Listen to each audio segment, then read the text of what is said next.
Hi hello எல்லாத்துக்கும் வணக்கம். இன்றைக்கி நம்ம பார்க்க போகிற ரெசிபி முருங்கைக்கீரை கோதுமை ரொட்டி. ஃபஸ்ட்டு நல்லா முருங்கைக்கீரையை நல்லா க்ளீன் பண்ணிவிட்டு தண்ணியில் 2-3 டைம் கழுவி எடுத்து வச்சுக்கோங்க. அது கூட சீரகம், மிளகாய்த்தூள், உப்பு, பெருங்காயத்தூள் எல்லாம் போட்டுட்டு நல்லா பொடியாக கட் பண்ணி வச்சு பெரிய வெங்காயத்தையும் சேர்த்திக்கோங்க. இதெல்லாத்தையும் நல்லா கலக்கிட்டு கோதுமாவையும் போட்டு அதில் நல்லா கலக்கிக்கோங்க ட்ரையாக இருக்கும்போது. இப்போ கொஞ்சமாக தண்ணி விட்டு நல்லா பிசைஞ்சுக்கோங்க. இந்த தோசைக்கல் சூடானோன்னா எண்ணெய் ஊற்றி கை வச்சு இந்த மாவு எடுத்து கையில் அமுத்தி விடுங்க.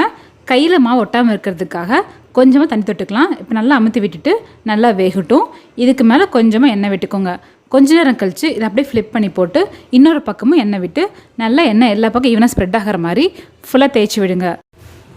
இப்போ இதையும் திருப்பி போட்டுங்க. கொஞ்ச நேரம் கழித்து நீங்கள் எடுத்துடலாம். நல்லா முறுன்னு சூப்பரான கிறிஸ்பியான முருங்கைக்கீரை கோதுமை ரொட்டி ரெடி. இந்த மாதிரி நீங்கள் பண்ணிங்கன்னா கீரையே சாப்பிடாதவங்க கூட நல்லா விரும்பி சாப்பிடுவாங்க. நீங்களும் உங்கள் வீட்டில் செஞ்சு பாருங்கள். தேங்க்யூ, பாய்.